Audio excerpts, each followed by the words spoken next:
بسم اللہ الرحمن الرحیم اللہم افتح علینا حکمتک وانشر علینا رحمتک یا ذو الجلال والاکرام۔ تو جی ناظرین، الحمدللہ عز وجل العربیۃ للطالبین المستوى الاول ہمارا جاری و ساری ہے، اور آج ہم اس کا سبق نمبر 34 نمبر سبق انشاءاللہ عز وجل پڑھیں گے۔ تو آج کے سبق کے اندر ہم مزید 2 مشقوں کو حل کریں گے، تدریب التاسع، اسی طرح تدریب العاشر۔ تو آج کی دونوں مشقیں بہت ہی آسان ہیں۔ تو یہاں پر کرنا کیا ہے کہ نویں مشق کے اندر تو یہ ہے کہ جو فعل مضارع کے صیغے دی ہوئی ہیں ان کو آپ نے امر کے اندر بدلنا ہے۔ تو امر کا صیغہ بنانا ہے، اور وہ بھی واحد مذکر حاضر کا جو صیغہ ہے امر کا۔ اور اگلی جو مشق ہے 10ویں، تو اس کے اندر بھی فعل مضارع کے صیغے دیے ہوئے ہوں گے، تو ان عبارات کے اندر آپ نے واحد مؤنث کا جو صیغہ ہے امر کا اس کے اندر ڈالنا ہے۔ تو آئیے سبق کی طرف بڑھتے ہیں۔ کہتے ہیں التدریب التاسع، نویں مشق نمبر 9، حول المضارع الى الامر الواحد المذکر بمحاکات المثال الاول۔ کہتے ہیں کہ پہلی مثال کی کاپی کرتے ہوئے، اس کی پیروی کرتے ہوئے فعل مضارع کو واحد مذکر فعل امر واحد مذکر حاضر کی طرف آپ نے صیغے کو بدلنا ہے۔ تو اب یہاں پر جس طرح میں نے پچھلے سبق کے اندر بھی عرض کیا تھا کہ یہ جو اسباق ہیں تو ان کے اندر جو صرف و نحو ہے، خصوصاً جو گردانے ہیں، تو ان کا بہت عمل دخل ہے۔ اب یہاں پر دیکھیں جو مشقیں آ رہی ہیں 4 صفحات پر دونوں، تو ان کے اندر جو صیغے استعمال ہو رہے ہیں فعل مضارع کے، تو پہلے تو ان کی پہچان ہونی ہوگی کہ بھائی یہ جو صیغہ استعمال ہوا ہے عبارت کے اندر فعل مضارع کا، تو یہ کس باب سے ہے۔ تو سب سے پہلے باب پہچاننا ہوگا۔ تو جن کو یہ پہچانا ہے تو پھر آسانی اس کے لیے ہو جائے گی کہ اس کی ماضی کیسے آتی ہے، مضارع کیسے آتی ہے، اور امر کا صیغہ کیسے آتا ہے، اور امر کی پوری گردان پھر کس طرح آتی ہے جو 6 صیغے حاضر کے ہیں۔ ٹھیک ہے، تو جن کے لیے یہ چیزیں آسان ہیں تو ان کے لیے جو مشکل کوئی بھی نہیں ہے یہ مشقوں کو حل کرنا، اور پھر انہی کی روشنی میں پھر وہ اپنی طرف سے بھی کئی جملے بنا سکتے ہیں۔ لہٰذا جن کو پرابلم ہو رہی ہے یہ جو لغت کی کتاب پڑھنے میں، تو مین اس کی وجہ یہی ہے کہ وہ صرف و نحو میں تھوڑا سے ویک ہیں، کمزور ہیں۔ تو لہٰذا صرف و نحو میں بہتر ہوں، آپ اپنے الفاظ کا ذخیرہ بڑھائیں، تو انشاءاللہ عز وجل آپ کو مزہ آئے گا یہ کتاب پڑھتے ہوئے، اس کو کاپی کرتے ہوئے، اور یہ تکلم کے اندر مزہ لیتے ہوئے بہت مزہ آئے گا۔ بہرحال کہتے ہیں یراجع الدرس، تو وہ سبق دہراتا ہے۔ تو اب اس کو امر بنانا ہے، تو یہ انہوں نے تو پہلی مثال دکھائی ہوئی بنا کر، تو راجع امر کا صیغہ راجع عین کے سکون کے ساتھ، لیکن یہاں پر عین کے نیچے زیر لگی ہوئی ہے، کسرہ لگا ہوا ہے، اس کی کیا وجہ ہے؟ تو اس کے لیے آپ نے اصول ایک ذہن میں رکھنا ہے کہ الساکن اذا حرک بالکسر، کہ ساکن کو جب بھی حرکت دی جاتی ہے نا تو وہ حرکت زیر کے ساتھ دی جاتی ہے، کسرہ کے ساتھ دی جاتی ہے۔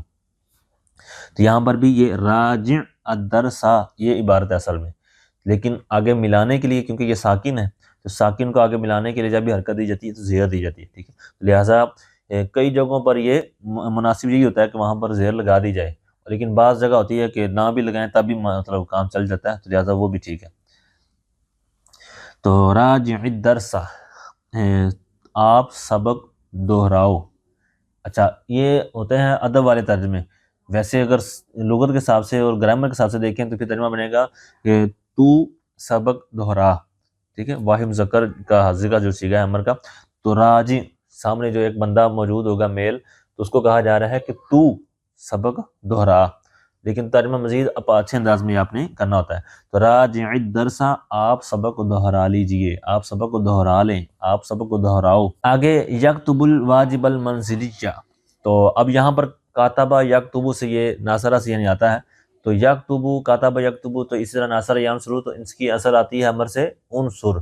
تو اب یہاں پر یکتبو کو ہم نے انصر کے وزن پر اس کا امر بنانا ہے، تو اکتب الواجب المنزلیہ، تو یہاں پر بھی آپ اکتب الواجب المنزلیہ اس طرح بھی کہہ سکتے ہیں، لیکن وہ اوپر جو اصول بیان کیا حرکت دینے والا، تو اس طرح اکتب الواجب المنزلیہ، آپ ہوم ورک کر لیجئے، آپ ہوم ورک کر لیں، لکھ لیں، جو بھی کرنا چاہیں آپ۔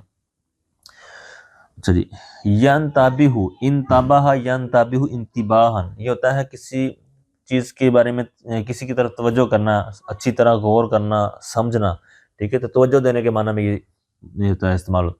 تو ینتبہ للدرس، وہ سبق کی طرف توجہ دیتا ہے، وہ سبق پر توجہ دیتا ہے، سبق کی طرف متوجہ ہوتا ہے، یا سبق کو اچھی طرح وہ سمجھتا ہے۔ تو یہ ان کے معنی ہے۔ تو اب اس سے ہمارا بنانا ہے انتبہ، ٹھیک ہے، انتبہ للدرسی، آپ سبق کی طرف توجہ دیں۔ یقرأ الدرس، وہ سبق پڑھتا ہے، وہ سبق پڑھتا ہے۔ تو یقرأ سے اقرأ بنے گا امر، اقرأ الدرس، یہاں پر بھی ساکن کو کسرہ دے کر آگے پڑھیں گے تو یہ اقرأ الدرس ہو جائے گا، آپ سبق پڑھیے، آپ سبق پڑھیں۔ یحدر الدرس، حدر اس کی آئے گی امر، حدر صرف، پھر آگے اس کو ملانے کے لیے زیر دے سکتے ہیں، حدر الدرس، آپ سبق تیار کیجئے، آپ سبق یا عبارت تیار کر لیجئے۔ یذاکر الدرس، یذاکر سے امر آئے گا ذاکر، تو اس کو بھی آپ زیر دے کر پڑھ سکتے ہیں، ذاکر الدرس، آپ سبق پڑھ لیجئے، آپ سبق پڑھیے۔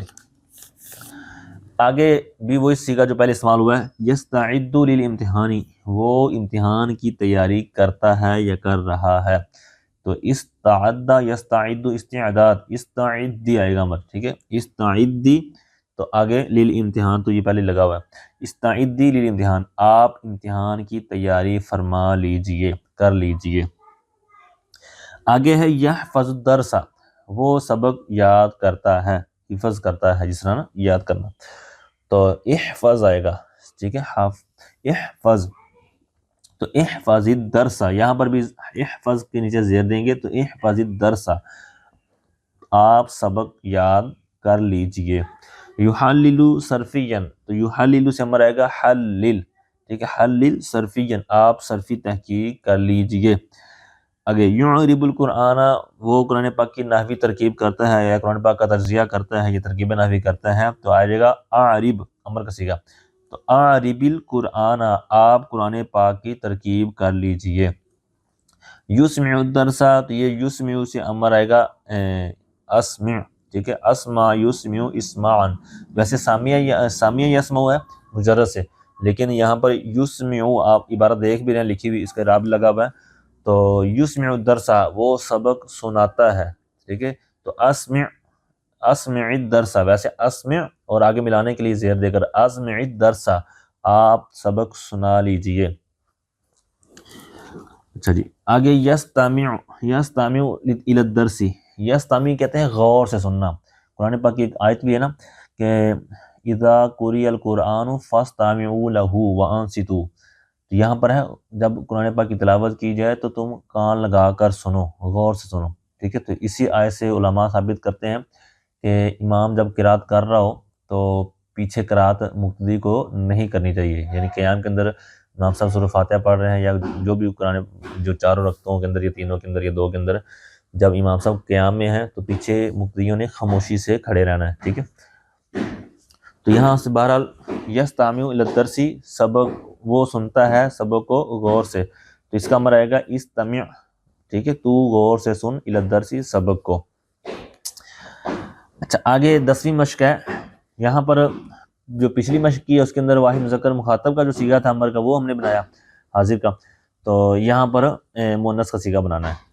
تو اب جن کو گردان آتی ہے ان کے لیے وہ پچھلی جو سبق ابھی میں نے بتائی ہے وہ بھی یوں سمجھیں کہ بہت آسان تھی، چٹکی کا کام تھا، اور یہ بھی بالکل ان کے لیے کوئی مسئلہ نہیں ہے۔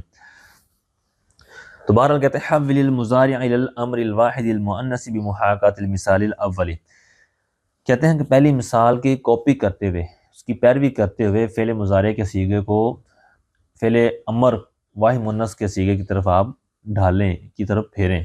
تو تراجعین واحد مؤنث مخاطب کا صیغہ ہے فعل مضارع سے، تراجعین الدرس، آپ سبق دہرا رہی ہیں، تم سبق دہرا رہی ہو، تو یہاں پر امر آ جائے گا راجعی، راجعی، یا بھی یہ ساتھ آئے گی، تو راجعی الدرس، تو آپ یعنی سامنے جو فیمیل ہے اسے امر ہو رہا ہے کہ آپ سبق دہرا لیجئے۔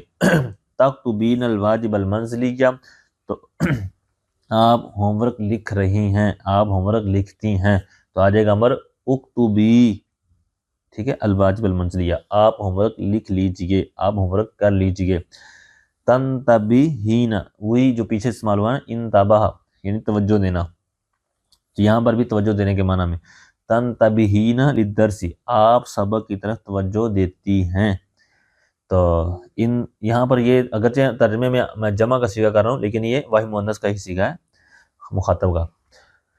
اچھا انتبہی امر کا صیغہ، ٹھیک ہے، آپ سبق کی طرف توجہ دیجئے اے مؤنث مخاطب۔ بہرحال تقرئین الدرس آپ سبق پڑھتی ہیں، اقرئی الدرس آ جائے گا، ٹھیک ہے، آپ سبق پڑھیے۔